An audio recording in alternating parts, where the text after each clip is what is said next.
America show, host Rob Noor. Let's do a little, there we go. Hope you're all having a pleasant day. I know I am. Rare Sunday stream. How about that? One more. There we go. Gotta get that angle right. See, when you're like a big fat guy like me, you have to make sure the angle's just right. Else you look like a big fat guy. I've been duping you people all along. You think I'm this handsome, svelte, toned... dude, actually I'm a big fat guy. There you go. Is that too bright on me? Let's try maybe this. Ooh. Ooh. No. Let's try that one. There we go. Always working on tech issues. It's a rare Sunday stream. Hope you're all having a good time. YouTube only. So, that's always fun. I thought about doing a subscribers only stream tonight. Maybe I'll start doing that in the weekends. I mean, that's a fair thing to do. Give someone a little bang for their buck for the subscriptions.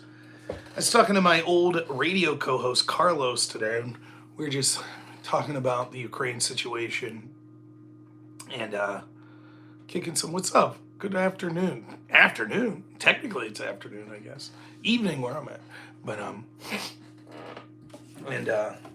he recommended a couple of topics that I talk about surrounding the Ukraine situation. So I think I'll do just that. Of course, you would know the answer to the question that is the title of my video if you saw my YouTube short, but no one ever watches those, so womp womp. That's all right. I'm still going to keep putting them out there. Trust me, I have years of putting out content that no one watches. It's perfectly fine by me. I'll keep chugging away. Someday when I'm dead and I'm infamous for whatever, the world's biggest scofflaw or something, people can go back and watch all those old videos that they never watched of me. Maybe you're right now. How's it going from 2050? You're watching me right now in retrospect. Probably curated. You're probably some AI watching me. How are you? Hope everything's going good.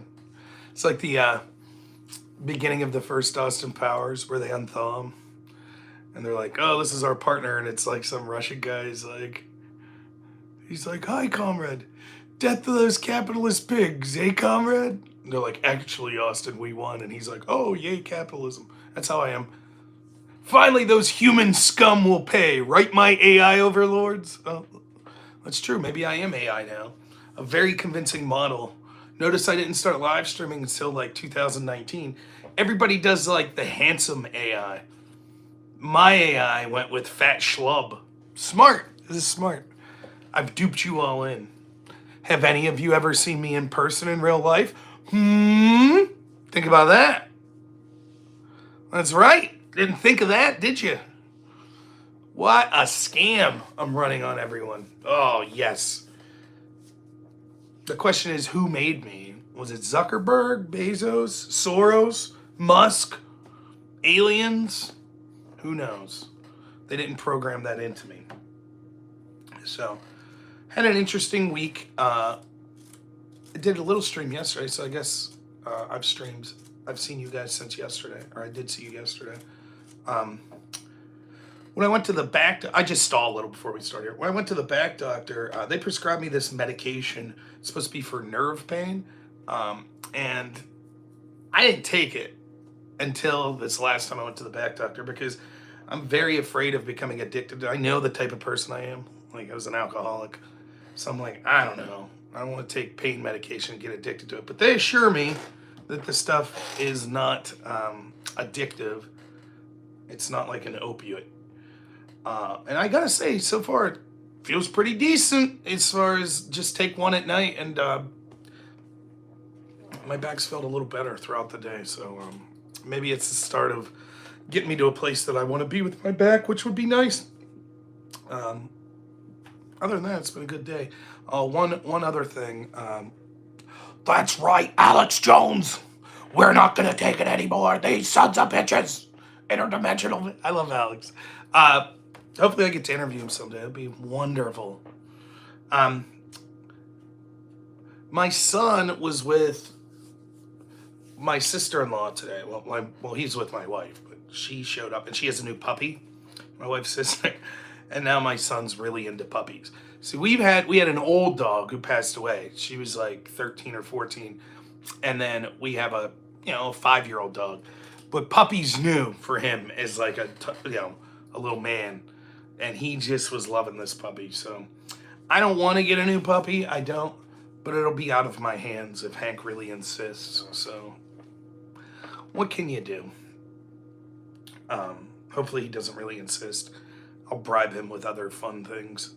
We got to go get him baseball equipment. He starts T-ball in the spring, I believe. So I'm excited to go out and shop for a ball bat and some cleats and a glove. I think it'll be a lot of fun. So anyways, what order do I want to talk about these things? We'll bury the lead. We'll talk about the question in the title of this video last. First, I had someone ask me about what do I think about all of these people saying like, we stand with Ukraine, we have your back. And what does that mean? So even though I know he probably does stand with Ukraine, the person I'm about to mention, nope, you're wrong, Zux Phillips. That's not the answer to the question. It's not grain. It's not natural gas. All of that stuff would continue to be offered even if Russia took over Ukraine. That's not what they have to offer. That's not what Zelensky's offered. He offered something else. In fact, if we were worried about grain, we would have pursued a peaceful resolution sooner to make sure the grain production could go. There's a different answer. Anyways, there's this comedian I like, Doug Stanhope. I know. But whatever. He wouldn't agree with me politically.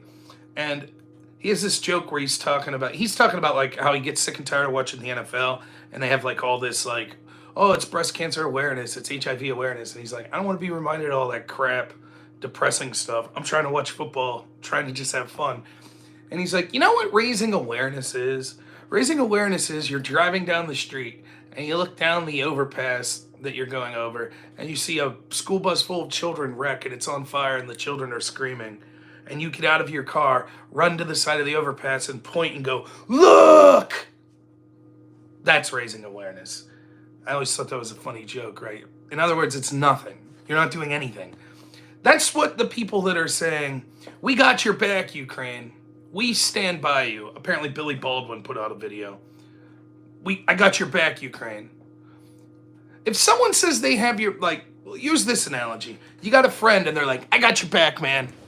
You're like, geez, thanks. You go out to the bar, and then some guy's arguing with you, and all of a sudden pushing and shoving starts, and 4 of his buddies surround you, and you're like, all right, buddy, let's go. And he's like, nah, I'm good. I'm over here watching the game. Did he have your back? Is that what having your back is? What exactly is having a country's back? What does that look like? What are you doing? You see, here's the thing. Unless you're an ANCAP, even if you're an ANCAP, in fact, especially if you're an ANCAP, I guess I have this reversed, and you believe that all taxation's theft, and I personally am I'm libertarian adjacent, so I'm partially there. My tax money gets spent on crap I don't like all the time. But the bare minimum of the promise with our government is they're supposed to take that money and then do things for the benefit of the people of us. And that would be like infrastructure, roads, things of that nature. Probably the number one expectation from a government is to protect you.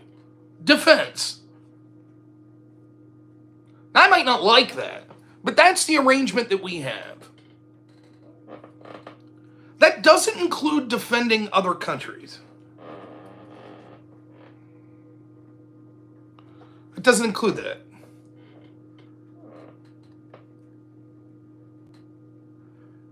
The people that are adamant about, well, we have your back and we need to do this deal. Now, how dare we ask for this mineral deal? How dare Trump ask for that? It's a bad deal for Ukraine. We'll talk about that. Well, that's the idea. The government's for us. Our government's for us. UK's government should be for the UK. France's government should be for France. Is there a time and a place for militaristically helping other countries? Sure. But not to the detriment of your own country.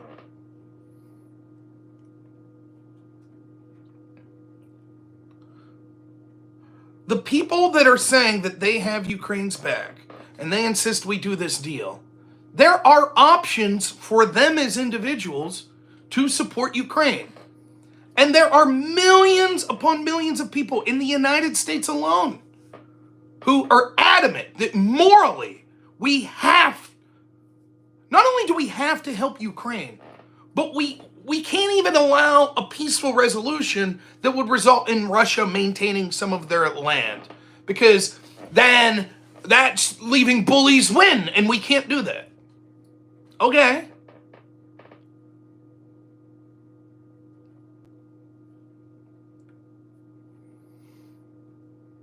Then go do something. You don't feel that strongly about it if you yourself aren't doing something. If you're of military age fighting, hell, if you were in the military, so you're already trained, then go. Or is your argument, well, I don't feel that strongly enough that I want to impose on my own life. But I feel strong enough that I demand the rest of the people in this country send their tax dollars over there. That I feel that strongly about. Thanks, man. I appreciate the kind words. Okay, you can't serve militaristically. You got stuff going on. Surely you could send money. Someone correct me if I'm wrong.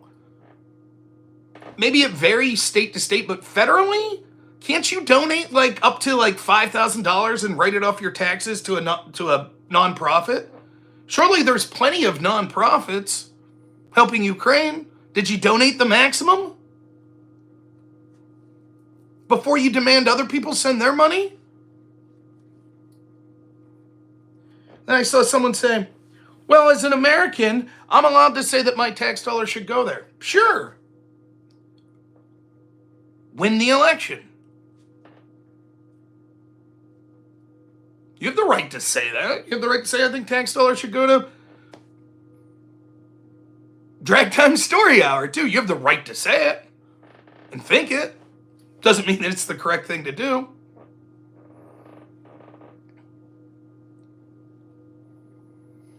The people that are saying, we got your back, some of them, let's take the best case scenario. Some of them, no doubt, truly believe that they are helping Ukraine and they want Ukraine to win, and no doubt that's the case for many people.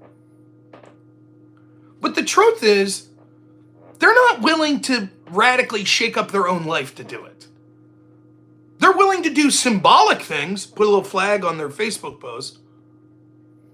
They're willing to have tax dollars go, but that's it. That's the extent of what they're willing to do. And they can go fight. They're not going to send their own money. But Rob, some of them did go fight. That's fantastic. Good. If all of them would have went, this war would have been wrapped up.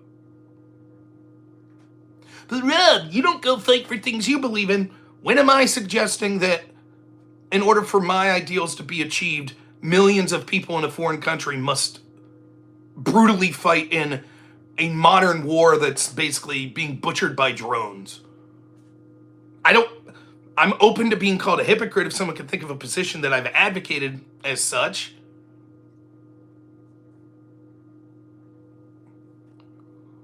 I can't think of one.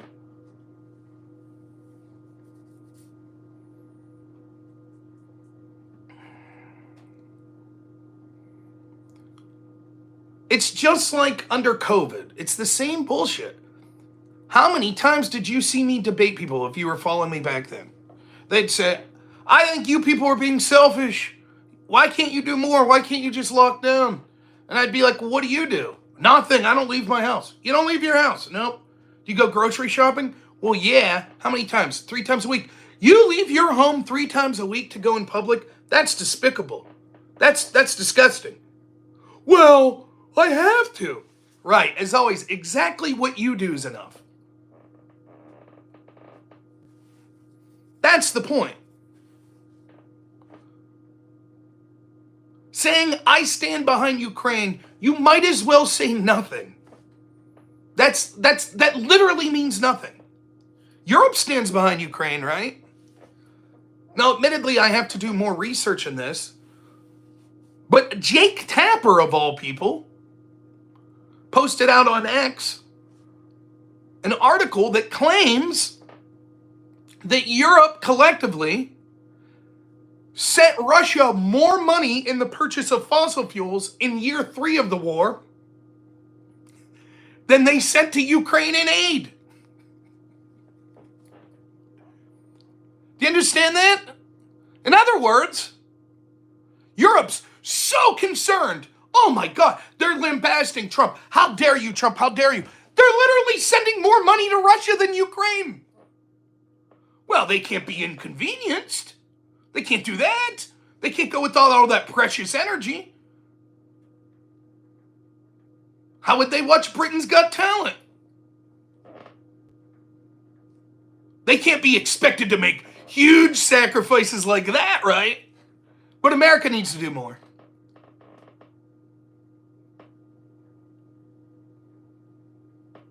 I saw Adam from Adam and Sitch said, I wish that people would just be honest and admit that they don't give a shit about Ukraine. Just admit it.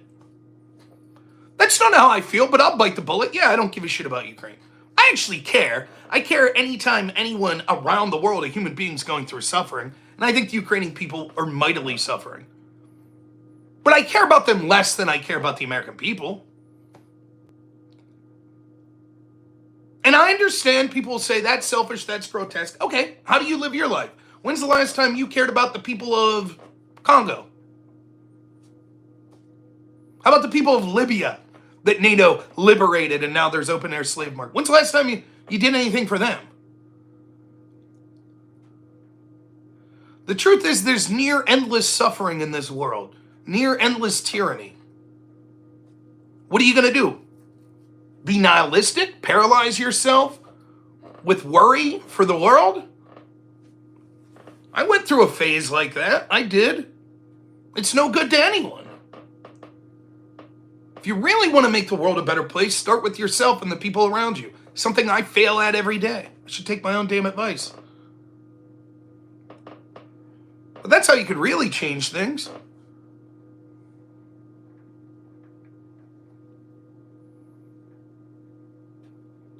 I unabashedly am pro-America.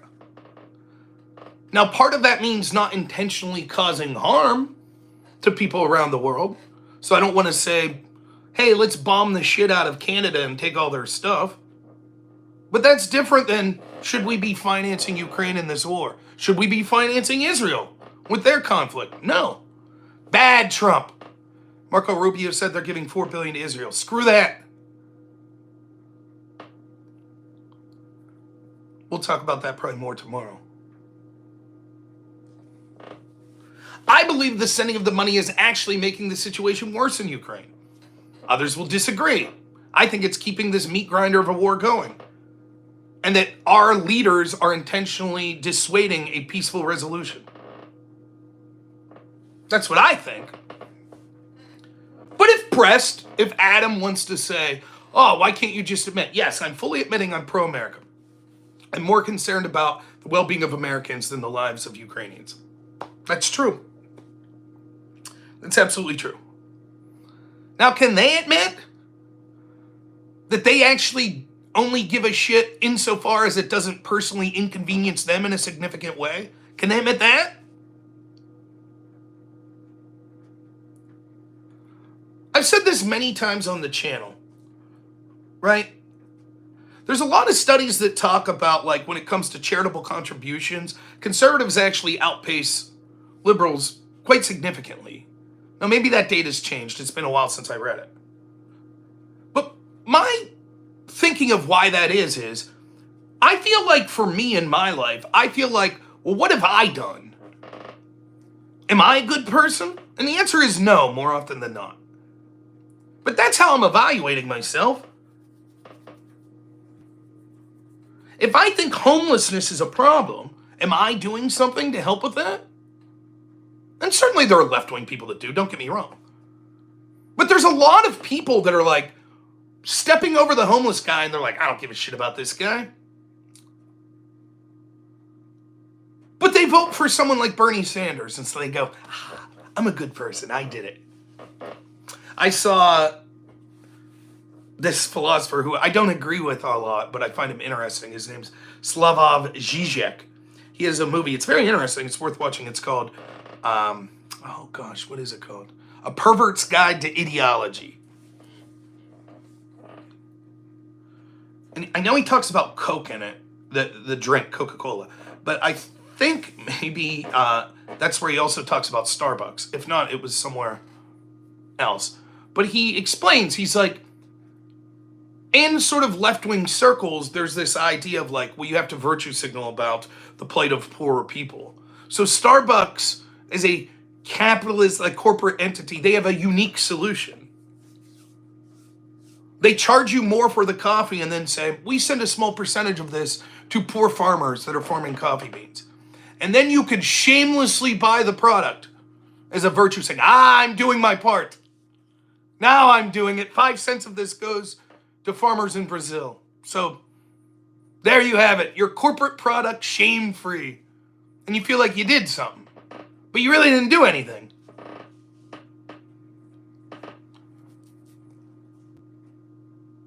That's what this is. I want my tax dollars going there. I'm okay with the $230 billion going there. Okay, I'm not.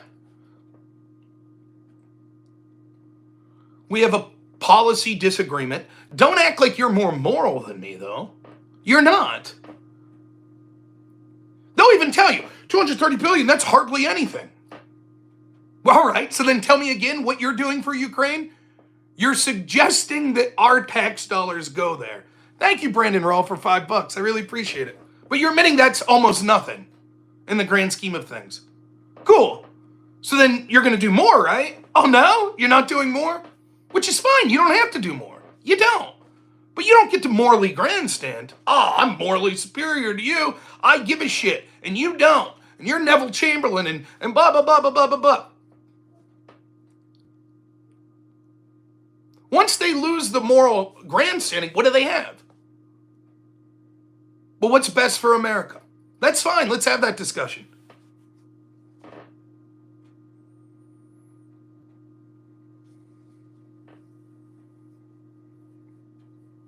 Worse, though, the refusal to look at the actual human cost that's occurring in Ukraine, including people being conscripted, even those that are volunteering, dying at huge numbers, and to just wipe it off as, but that's what they want. They want to die like that. They want to keep fighting. Do they? What percentage of them would have to be against it for these people? What if 51% of the people, if there was an election today with no interference, said we don't want Zelensky, we want someone who's going to aggressively pursue a ceasefire? Then what? Now is it immoral to send the money? How many of the people that you think are grandstanding on, we can't give Putin 1 inch? The Ukrainians want to fight. If Ukrainians voted for a ceasefire, how many of them do you think wanted to remove Zelensky and have a ceasefire? How many of them do you think would say, oh, okay, now it's time to stop sending the money? They don't give a shit. They're just like, whatever, that's all conspiracy, blah, blah, blah, blah, blah. Ukrainians should have autonomy. Ukrainians should have a democratic voice to control themselves. Couldn't agree more. Maybe that's the reason the United States shouldn't have been meddling in the country for decades. Remember when Ukrainians wanted to control who their prosecutor was? And Joe Biden was like, nah, dog, he's looking into my son's company. I'm good. We're going to force him out. Remember that? Remember when Obama's State Department created the National Anti-Corruption Bureau of Ukraine? And then even though they testified to it in the impeachment of Trump, it turns out they were sending letters like, hey, trust us, the Anti-Corruption Bureau of Ukraine, it's on the up and up, Anti-Corruption Center. It's on the up and up, so no need to investigate them. Remember that? And I know we don't have a signed statement from Victoria Nuland saying, yep, we did a color revolution, but you can see the writing on the wall. But, to the establishmentarians out there, that say, it's not good enough for us. We need that written statement. Okay, fine. Then let's operate under the assumption the United States didn't start the color revolution. Certainly, once it was over, they were more than happy to jump on the winning side of Poroshenko. You don't think that pissed Russia off? Going in 1 year's time from a huge ally of theirs controlling Ukraine to the new guy coming in who's horribly with the United States, who's Russia's biggest enemy? Now let's get to the meat of what tonight's stream is about. If you've seen my answer to this question, please don't answer. So let's start laying some groundwork before we get to the question. And we'll start with a different question.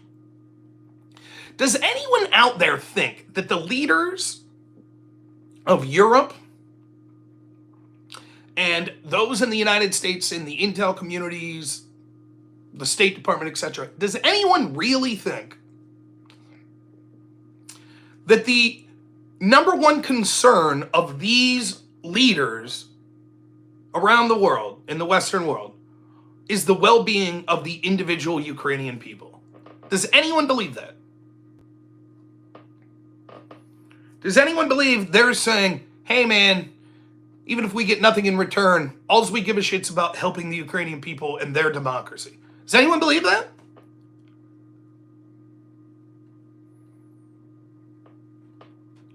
I'll be interested to see if anyone does believe that. Maybe as a secondary. That's probably the best we'll get. Even the people I talk to that are super pro-Ukraine will admit, it's sort of like saying this. Hey, do you really think that Nike's pro-Black Lives Matter? Do you really think? You think all these corporations that were jumping on the LGBT shit and jumping on the Black Lives Matter, you think they really give a shit about those causes? And most of the lefties will be like, no, they're just saying it. They're just doing it for personal profit. Right. It's the same here with these world leaders. They really don't give a shit. I could briefly explain to you how I know that.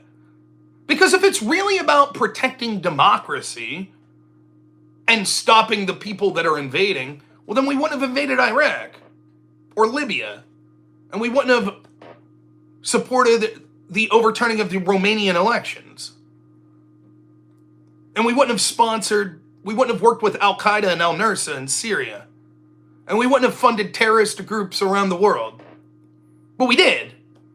Why? Well, because geopolitically it made sense to these people. They saw some sort of benefit for their interests.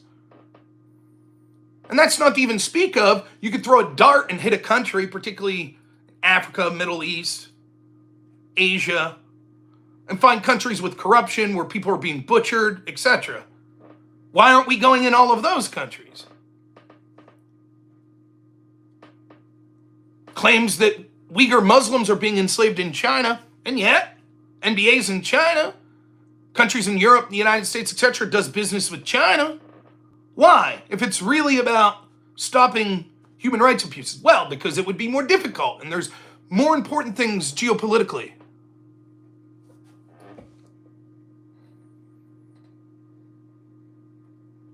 So, given that it seems that almost everyone, at least right now watching, either agrees or is being silent with their disagreement, once we say, no, the reason that the world, my neck's here still, see, even the reason that European leaders and leaders in the Biden administration, etc., were supporting Ukraine was they were getting something out of it. That raises the question, as a leader, what does Zelensky have to offer Western leaders? What's he have to offer? Someone said grain. No, that's not it. If it was just about grain, they could have encouraged a peaceful resolution and let them get back to farming. Oh no, he has something. There's one thing that he has. And I'll bet if someone gets the right answer, they're cheating. They watched my video earlier. It's not tears. It's not minerals.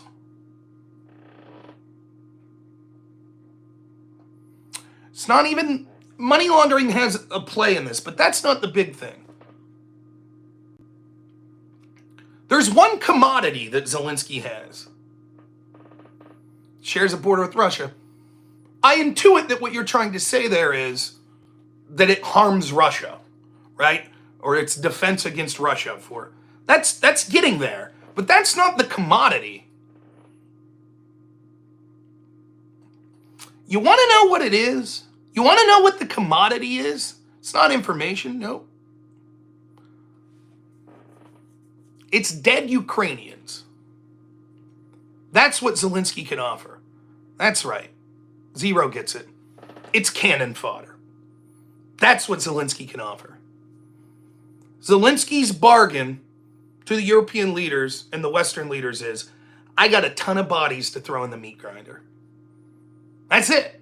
That's what he has. And that's what they want. They want to give Russia Vietnam. They want to give it a repeat of Afghanistan. That's what they want. They didn't want Ukraine to win quickly and Russia to run back home with the tail between the legs. That wasn't in their interest. They didn't want a peaceful resolution as soon as possible. They want the meat grinder to keep on churning. That's what they want. If you listen closely, you can hear them say it sometimes.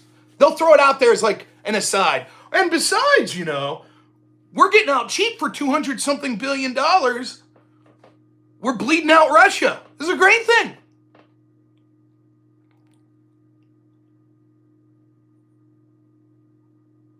But you see, here's Zelensky's problem. What happens when the bodies run out? Then what? What's that look like for Zelensky then? You could say, well, what's it look like for the people of Ukraine? Well, many of them will be dead, so it doesn't look good for them. So what's it look like for Zelensky? All right, dog, we're out of here. Good luck to you. Ask Libya.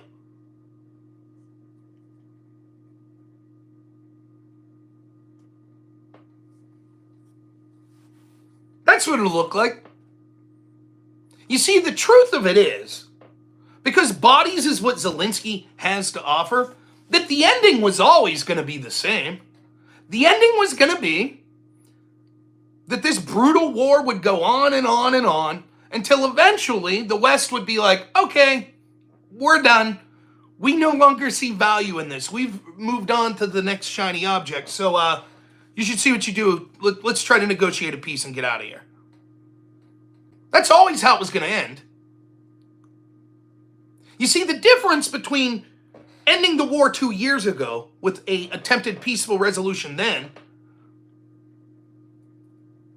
to doing it now, to doing it whenever the rest of these Western leaders, eventually 2-3 years, whenever it is, when more bodies have piled up, the difference is, in the terms of Ukraine's perspective, way more of their people dead, and their bargaining position is worse off.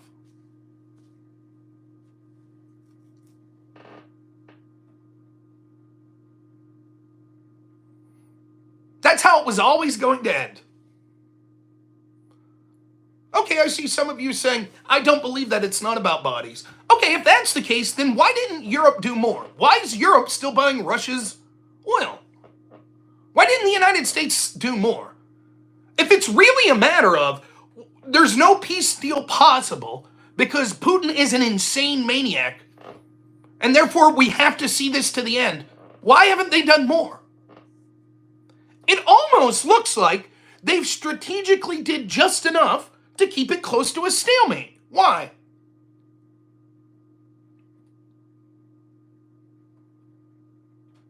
Why is that? Are they incompetent?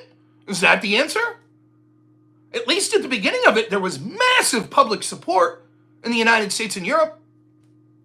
Why didn't they do more? But Rob, you didn't want them to do more. Of course, I was in the minority.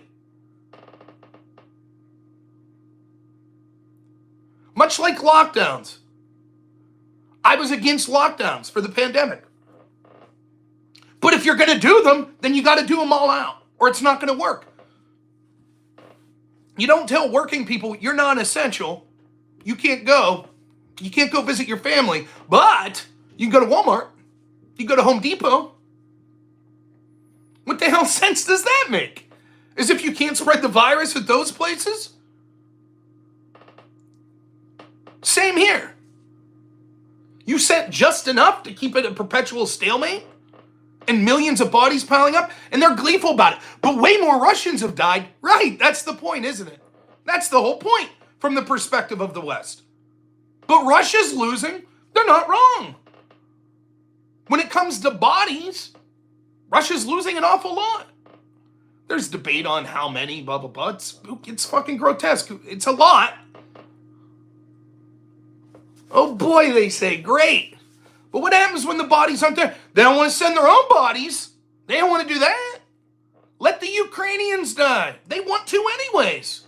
They say, gleefully, we stand with Ukraine. We back Ukraine. Oh, so you're going to go fight? No, we're good. Nope. No, we're good. But they should fight. They want to. They want to fight. I at least respect people like Dylan Burns that were like, we should send more. We should send stronger missiles. We should send... Now, I think that there's huge problems with that from the perspective of it could lead to World War III. But if you're concerned, if you're just looking at it from the perspective of Ukraine, then why not?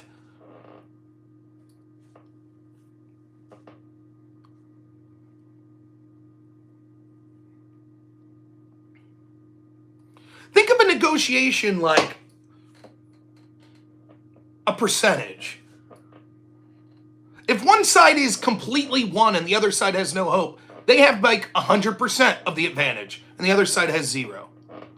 Rarely that's the case at the negotiating table, but it's happened.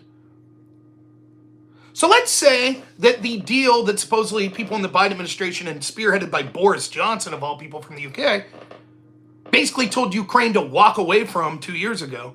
At that point, if you remember, I do believe that Russia was a little bit shocked. I think they thought, yeah, of course, the West will back Ukraine, but it'll take the Ukraine a lot of time to be able to catch up, and by that point, we're going to have stormed through Ukraine. And chalk it up, I don't know, maybe Zelensky's leadership, maybe Russia sucks, they were overconfident, maybe it's the insane bravery of Ukrainians fighting for their home country. But I think they surprised Russia, I really believe that. Their negotiating position there would have been like 40% to Russia's 60%. 45% to Russia's 55%. Not good. You're still going to have to give more up to the side that's stronger. But what is it today? 30-70? What is it if the United States is like, you know what, we're good? Then what's the bargaining position? 10%?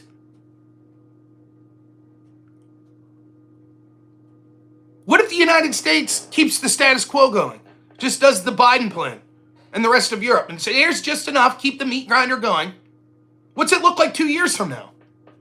I'll tell you this much, their bargaining position will be less than it is today. And who's paying the price? Yes, we, the working class in countries like the United States, we pay the price in that we have to finance this. And so it affects our bottom line financially. People that rely on resources from the region, they're affected. But the people by far that are the most affected are average everyday Russians and average everyday Ukrainians. They're paying the brunt for the hubris of the leaders of Russia and the leaders of the Western world. That's who's paying the cost. So spare me the moral grandstanding from the people. Again, I remind you, why is Europe buying anything from Russia right now? Anything at all? They can't suck it. If it's such a moral cause, suck it up, right? Oh, it's not worth that? It is a little crooked, isn't it? Sorry.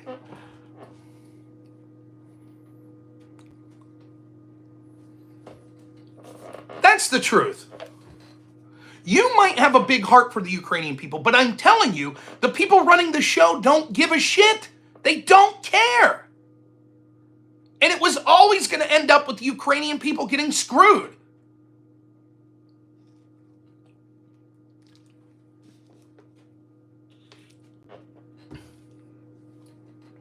Do you think the members of the Ukrainian Orthodox Church that has been made illegal, would they have preferred to see so many of their brothers, sons, and fathers die?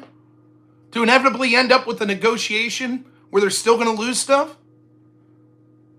Or would they have preferred to settle 2 years ago?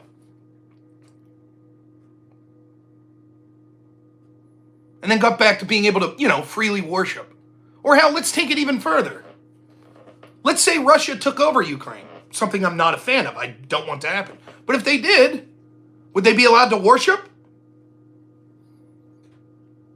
Because they're not allowed under Zelensky.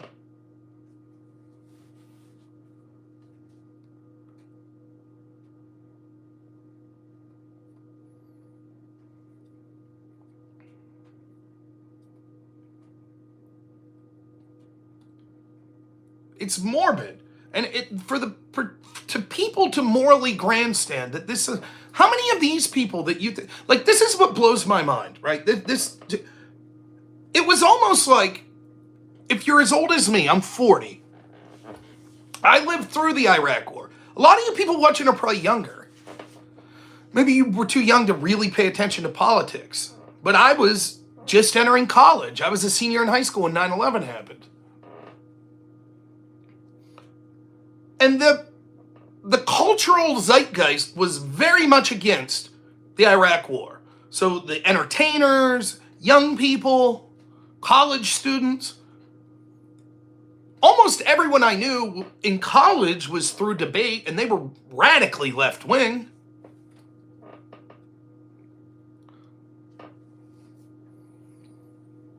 They all hated the Iraq War. So did I, but I was like a Ron Paul Republican type guy. But I also hated the Iraq War. And we would talk, we'd shoot the shit, and really smart people, through the debate community. I don't trust our intel agents. I don't trust fucking Netanyahu's intelligence. Like, they lied to get us into these resource wars. It's all about the oil. That's what it's about. They don't give a fuck about the Iraqi people. But what's changed? After the Iraq War, it was like, you even had like the New York Times and all these supposed prestigious news outlets that were coming out like, oh, never again. We'll be more critical from here on out. We're not just going to swallow the official line, hook, line, and sinker. We won't do that anymore. And there was just, deep down, you knew it was all bullshit, but there was a little flicker of hope. And I remember thinking like, the next big bullshit that they'll need to brainwash everyone, it's going to be tough to be a war. It's going to be like climate change, or it's going to be like disease. But the war's tough. And you want to know why it's tough? Because you could right now get on Zoom or Discord or any number of other platforms, and you could talk to a Russian. You could probably talk to someone in Afghanistan or to all around the world. So it's really hard to treat them like the boogeyman if you could talk to people. But the truth is, it'll never end. The propaganda is insanely effective. It's one of the most goddamn impressive propaganda victories probably in human history. To take the people most adamantly anti-war and critical of the establishment, left-wingers under George Bush, and now make them the most vehement, absolute institutional defenders that want war to continue until the bitter end. And they mean the bitter end. I saw Whick posting on X. If you don't know, Whick's a left-wing host. No peace is possible. No peace possible. And Phil K.O.E., friend of the show, is like, well, how far are you willing to take this? And then Whick responds with some insult. It's as straight as the pole your mom dances on, he says. Good job, Whick. So what's the logical conclusion? There can be no negotiated peace whatsoever as long as Putin's there. It's impossible. No matter what, Putin will always lie and then come back with more tanks. All you're doing is buying him time.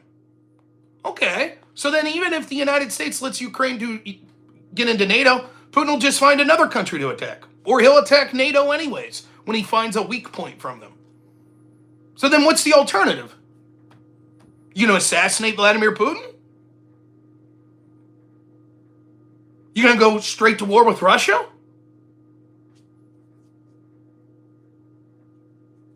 That's the plan? Right?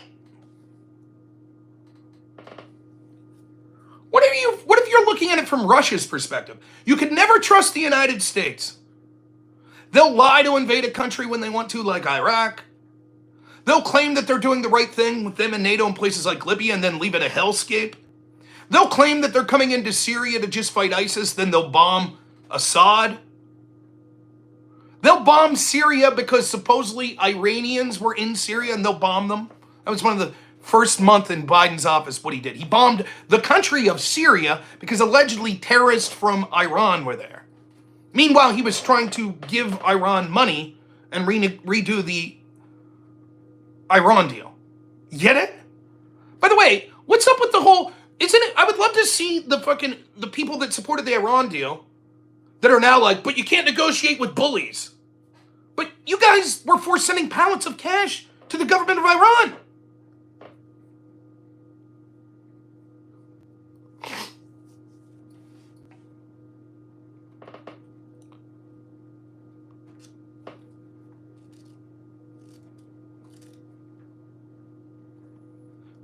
Has anyone bothered? I know it's impossible to get an answer, but I come back to this. This mentality, this juvenile mentality, it's like, well, if you ever give in to strongmen and bullies, then if someone decides to take over your house, then you have to say, fine, you get to keep part of my house. You fucking juvenile. Picture these people in the days of Alexander the Great. Now, I'm no history buff, so someone correct me if I'm wrong, but I think it basically went like this. Alexander the Great, maybe the greatest human being that's ever lived, he starts whooping fucking ass, right? He's going into these like city-states, sometimes with less men. He lays siege, and he's just devastating. His military is leagues above everyone. They're accomplishing feats that people thought were impossible. They go into a city-state, they wipe it out. They go to the next, they wipe it out. Then what happened is they'd start going, and they would send an envoy, and they would say, okay, so here's the story. We're going to offer you the following deal. You get to stay in your position of leadership. You get the benefits of being a protectorate of ours, but you're going to give us 15% of all of your revenue in taxes. And inevitably what happened was, a lot of these places said, okay, we'll take that deal. Because they realized we don't have a chance. Now imagine the fucking Twitter tough guys with Ukrainian flags in their bios standing there going, no, we won't give in to bullies. Never. We'll never give in to a bully. Ever. Okay. There's an answer for that too. Then you get wiped out. Your fields get salted. Boy, you showed them. That's history. That's human nature. Yeah, the sides that win wars, even when they're the bad guys, set the fucking terms. That's how it works. Now I know, maybe I have to explain this too to the people with that juvenile attitude. Yes, I know you think the only people that have ever won wars are the good guys. I know you think that. I don't want to blow your mind or anything. But oftentimes, the winners write the history. I guess that's a discussion for another day. We're already stretching their mental prowess here.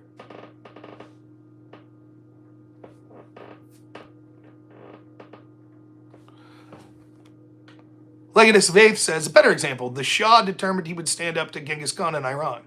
A year later, not a person existed within 100 miles of where his capital had been.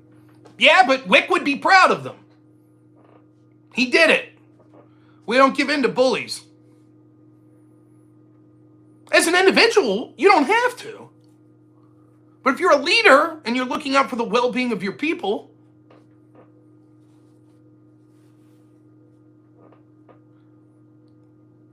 now I don't like it either. In a just world, the aggressors, the villains, would always get their comeuppance. But that's not reality. And sometimes who the bad guy is subjective. Russia thinks we're the bad guys in the United States. Imagine if that was their position. You could never trust any negotiated deal ever with the United States or NATO. You can't do it. They said they wouldn't expand eastward with NATO. They did it. Technically, that wasn't written down. And I'm sure that's of huge comfort to Russia, who now feels encircled. They look at things like the Iraq War and go, geez, these are the good guys? Right there, that's the good guys?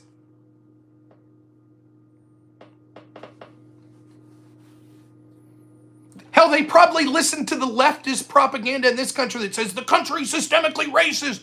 The country is committing genocide against trans people. And they're like, wow, those are the good guys that are doing all that shit? The racist people exterminating people of color? Those are the good guys? But Rob, Russia doesn't like LGBT and shit too. Maybe, but they're like, yeah, but we're not. If the United States is supposed to be the good guys, what are they doing?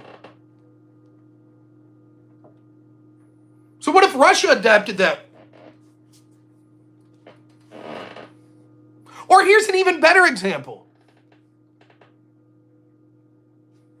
What does Israel think about so many of the people in Palestine, Hamas, Hezbollah? What do they think?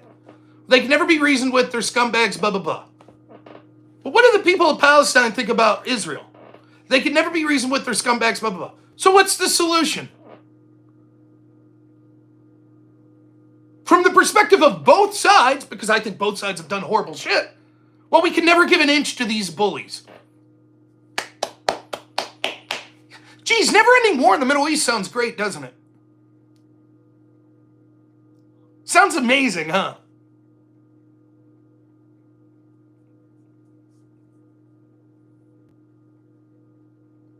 But if that's really your argument, that we can't give an inch, then do more.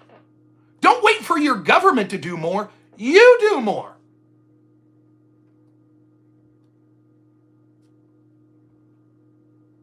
Or does your moral grandstanding only matter insofar it causes more than a mild inconvenience to you? Then it's, you know what, forget that. I got shit to do. I got a stream to do tonight. So, sorry, Ukraine. But I'll shake my fist and say, Ukraine! I'll put your flag in my bio. Now I did it. I'll put some sick memes about JD Vance looking emo on X. I'm making a difference.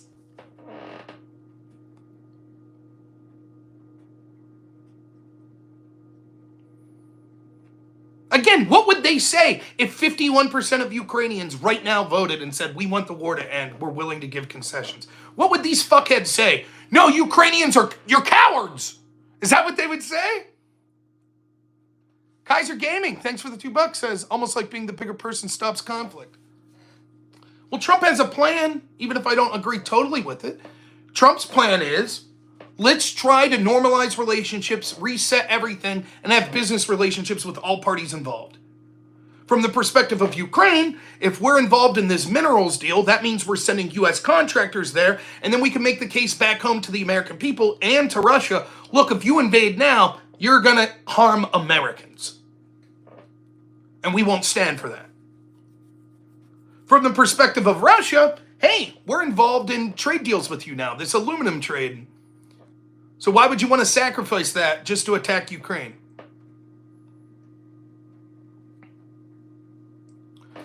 Maybe that won't work. What's the alternative? You going to go to war with Russia?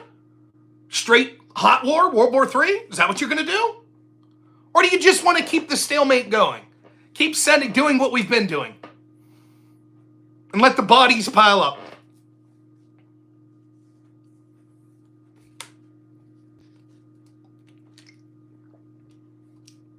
How about this? If that's what Zelensky wants, can he at least give us an honest take in how many people do they have left to fight? How many people have they conscripted? Can we get some honest numbers on that? I mean, if it's nothing to be ashamed of, if he says, hey, everybody has problems, because remember, everybody's focusing, rightfully so, on the spat. Was it Vance was a crybaby, or was it the Zelensky's disrespectful? But the question that Vance answered is completely unanswered by Zelensky, or the point he's making. How many people are you conscripting? Well, everyone has problems. You'll have problems too. You just have an ocean now. Okay, but again, how many are you conscripting? Care to tell us? Or, oh, would you rather talk about that behind closed doors, you disrespectful ass who wanted to litigate the terms of our deal in front of the cameras?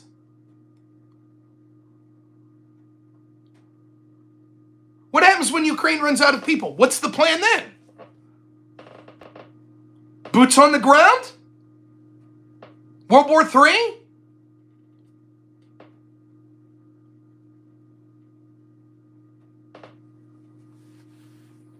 How many people have been conscripted? All I hear, like when I debate people like Connor, he says, the Ukrainian people want this. Maybe. My guess is the ones that have fled the country didn't.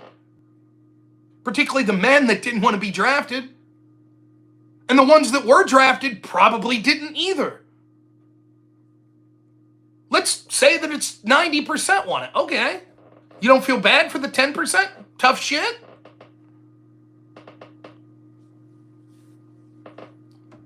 I've no clue. I heavily suspect that Trump saying that Zelensky's approval is at 4% is probably bullshit. But the numbers that Zelensky's touting, that his popularity is like 70, 80, 90, it's probably bullshit too. My gut feeling is it's probably closer to around 50%. That doesn't mean everyone who doesn't like Zelensky in Ukraine wants the war to end, nor does it mean that everyone that likes him wants it to continue. There could be people that say we think he did a good job up to now, but we disagree with him on the ceasefire.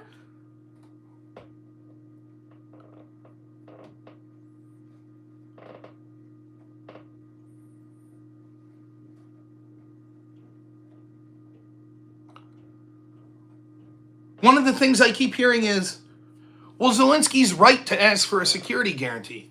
I don't begrudge that at all. I don't. I wouldn't begrudge Zelensky if he's out there saying, we want nukes. We want you to nuke Russia. I wouldn't begrudge Zelensky. Whatever you think of the man, I think he's a tyrant for various reasons. But I don't doubt that they hate Russia. And they have loved ones that have died. And I want fucking Ukraine to win. I feel terrible.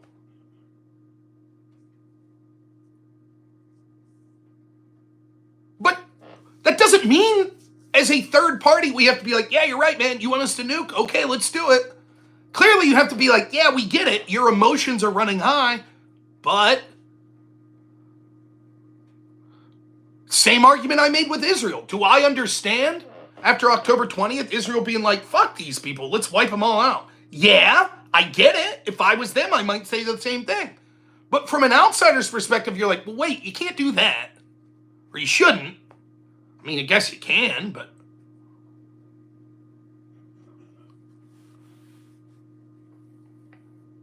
So what's the security guarantee? He wants a security guarantee. Okay? He has every right to want that. I don't have a Ukrainian flag. Only one flag for me. What? If he want, or let's take it a step back further. Well, how does this mineral deal help Ukraine? Well, I can tell you how it helps Ukraine.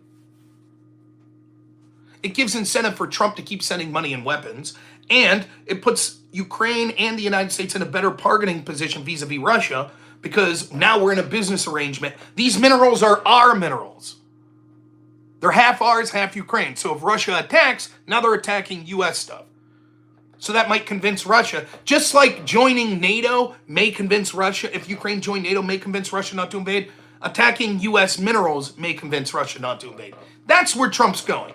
Then on the other end, he's offering carrot and stick. That's sort of the stick. The carrot is, hey, let's do a business deal with you too, Russia. I'm not talking shit on you. Let's get it done.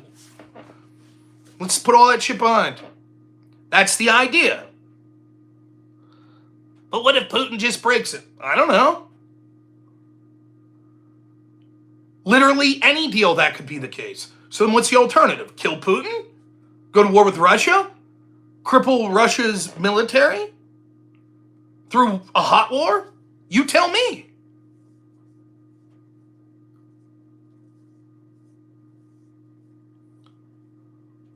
What if Russia agrees to totally leave with their tail between their legs and we let Ukraine join NATO? Who's to say 5 years from now Russia doesn't invade again? Yeah, but at that point the United States would kick their ass. Okay, maybe they would with the mineral deal as well. Oh, you think just because it's written in paper that makes things differently? You mean like the non-proliferation treaty that we signed? That we continue to proliferate nuclear weapons? Like that? But Rob, we signed a paper. Surely we couldn't have done that.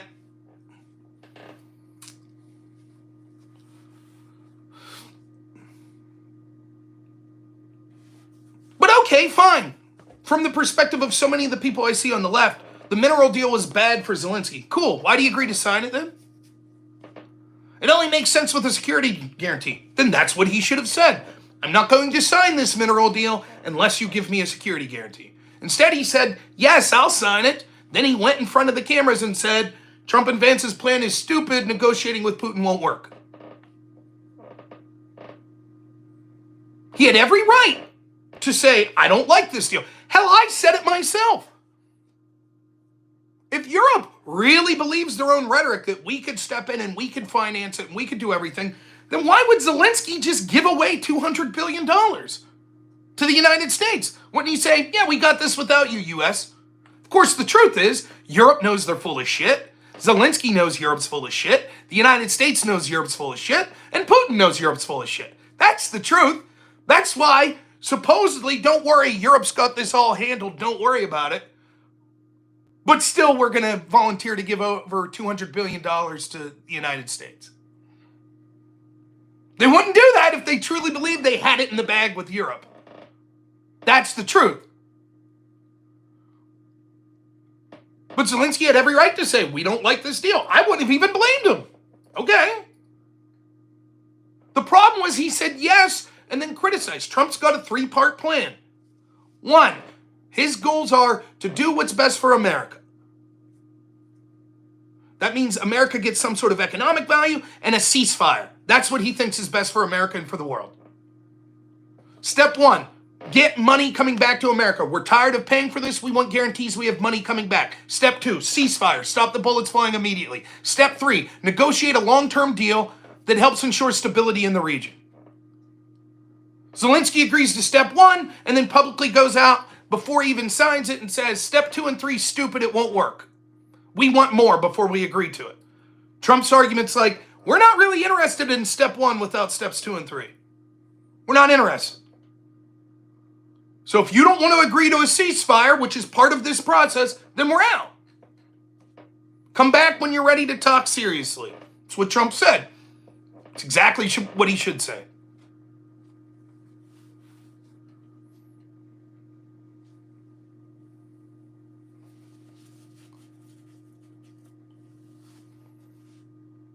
What if we start talking, say, you know what, we're going to vote to allow Ukraine and NATO, and Russia launches a preemptive nuke. Then what? Is it just my bad? I'm sorry for all the people that fucking... You think one of them would be like, oh shit, World War III, that sucks. Oh well, not our fault.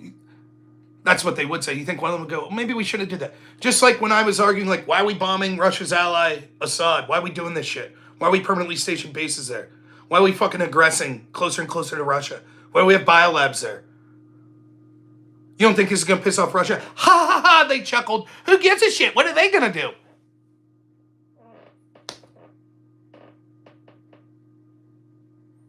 Do any of those people go, oh, fuck, we were wrong? They just go, see?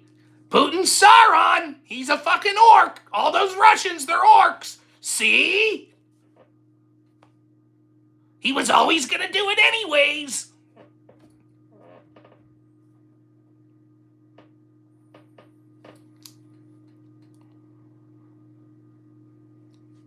What if we let Ukraine... Everyone acknowledges this, right? Even before 2014, Ukraine was considered one of the most corrupt countries in the world. So let's say somehow we get a peaceful resolution here, and then we let Ukraine in NATO, or we give them any sort of security guarantee that says, if your country's attacked by Russia, then we'll go to war with Russia. Who's to say that they don't, bomb their own people and blame Russia?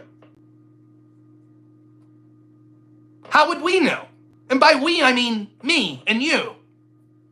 Because the very same politicians that have always wanted a proxy war with Russia, they're going to be like, absolutely. They tried to gaslight you that Russia blew up their own pipeline. You think that would stop all of a sudden? Oh, well, now it's different. We won't bullshit to you about Russia anymore, says our leaders. Bullshit.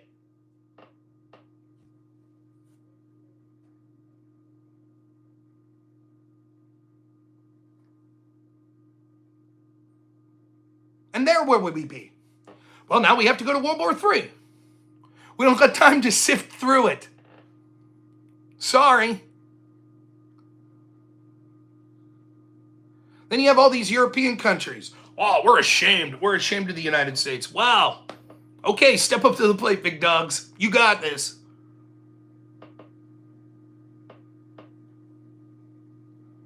Can we get out of NATO already? Why are we in military alliances with people that despise our way of life? They hate free speech.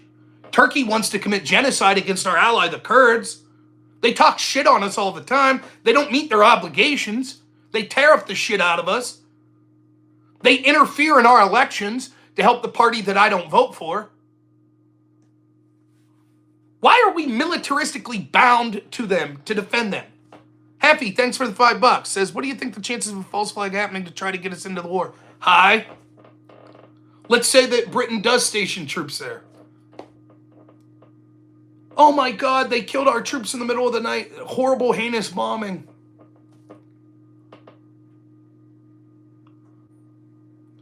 Well, we pull out of NATO.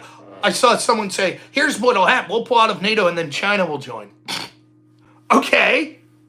What's more likely would be if we pull out of NATO, China would join an alliance with us. Where would Europe be if they keep talking shit and Trump talks to Russians like, you know what? Why don't we just enter a trade agreement and fuck Europe? Stop sending them oil and shit. Send it to us. We'll trade shit. How's that sound? Where would Europe be? If the United States got the OPEC nations, Russia, and then later China on board, Europe's fucked. What are they really bringing to the table? Not a fucking military, that's for sure. Their sweet, sweet culture. Arresting people for free speech.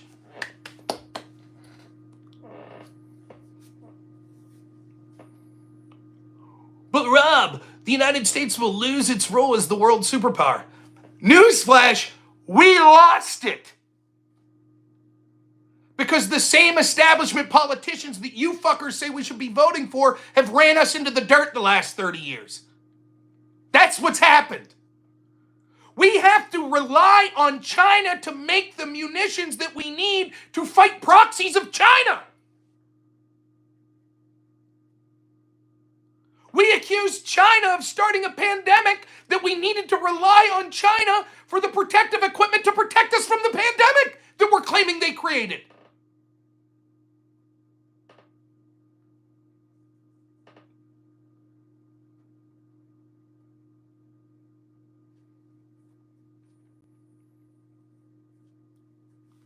How about we bring back manufacturing? We get all the wokeness out of our military, and we actually have a competent military with manufacturing back home, so we're not relying on countries like China. That alone would make us more strong than the NATO alliance. Now, I'm not suggesting that we stop trade with Europe. I wouldn't suggest that, or that we become overtly hostile. But what do we need the military alliance for? If they want to say the United States is worthless, we're going to take care of Ukraine ourselves, that's absolutely great. More power to you. I hope they win. I do.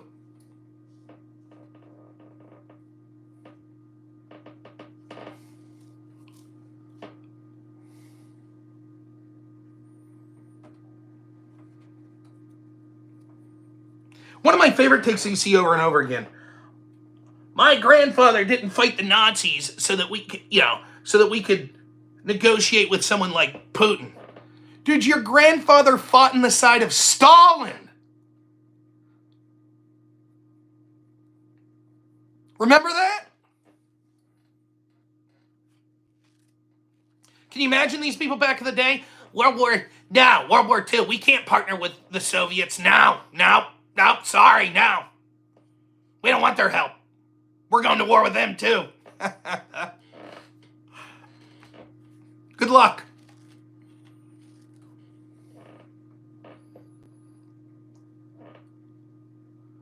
There was a time when the Soviet Union fell where the United States was the big dog on the block. We could do whatever the fuck they wanted. Those days are gone.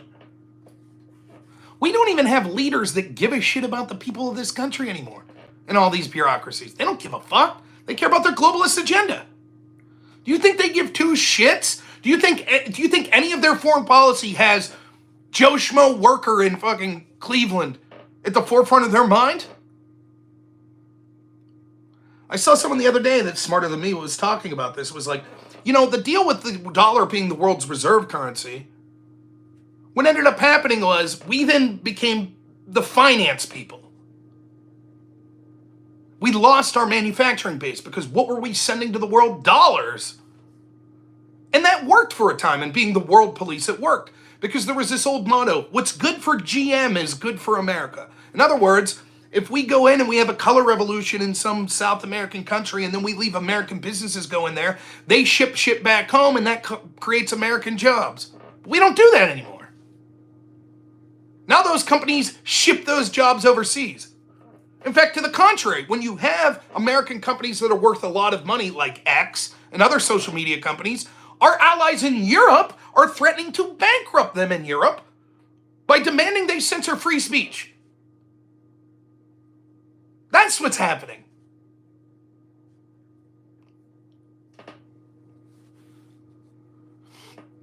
So Microsoft could get more money and this company and that company. It's not really showing up here to the American people. The manufacturing's not here.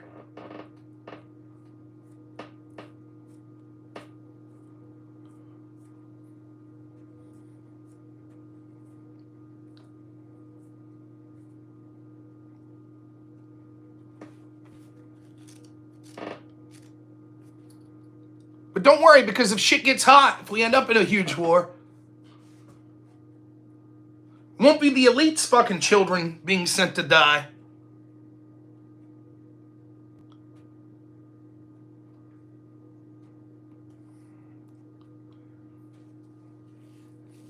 So if you take one thing away from it tonight, I don't care if you're pro-Zelensky, anti-Zelensky, the Western leaders don't give a shit about the people of Ukraine. Or maybe they slightly do, but that has nothing to do with the primary motivation for what they're doing.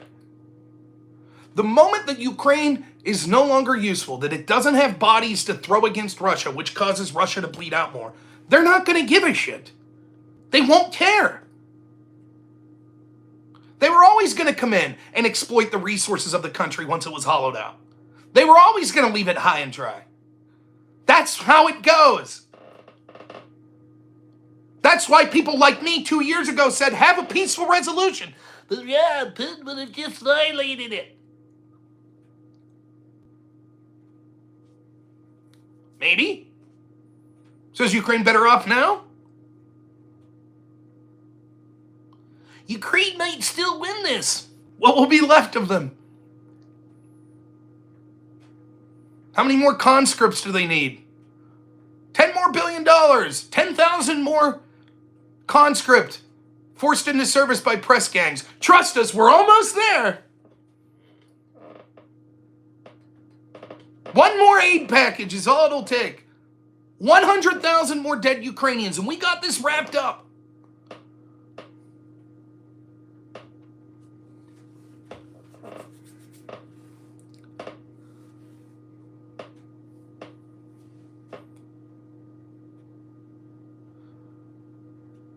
The intel people, the bureaucrats in Europe, in the United States, that have led foreign policy disaster after disaster after disaster,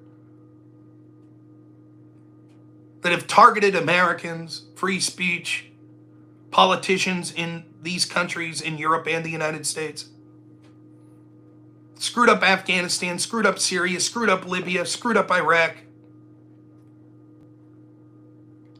I don't trust them. And even if you think, you know what, the world would be better off with the United States as world police, that only works if there are competent, benevolent people at the top.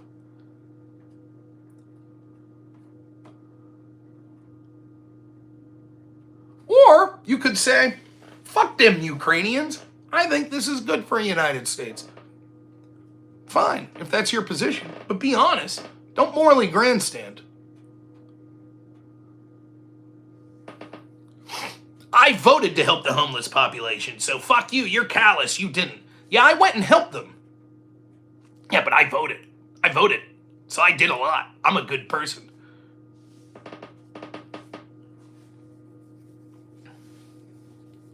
All right, that's going to be the show for this evening.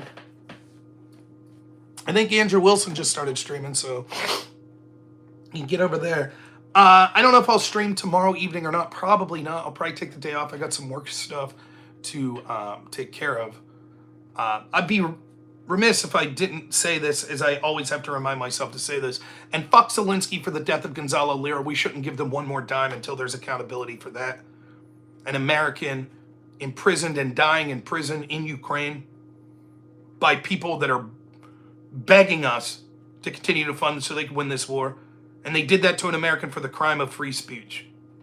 And fuck every single person that's like, I didn't like him, he had it coming, he should have been stupid. Fuck you. Keep your moral grandstanding to yourself then about caring about Ukrainians. You don't give a shit. So, anyways, thanks so much. I hope you enjoyed the show. I certainly had a good time doing it. Trying to get more content out there. If you want to do something to help me, you can always send money. I'll take it. But you can also go check out every day the regular content on YouTube I'm putting out that's not live, including the shorts that I'm doing. Usually there's at least one regular video being uploaded at 8 a.m. and one short being uploaded around 2 p.m. But most days it's more than just one of each of those. So check that out. All times Eastern, by the way. So no one's watching those shorts. I'm putting them out there. No one's watching them. I got like 30 views on them. So I would appreciate if you guys check them out. I try to keep them all to around 3 minutes. So thank you. I really appreciate all of you. It's great to hear from you all. We'll probably see you back Tuesday. As always, thanks, Beatrix. Have a good one.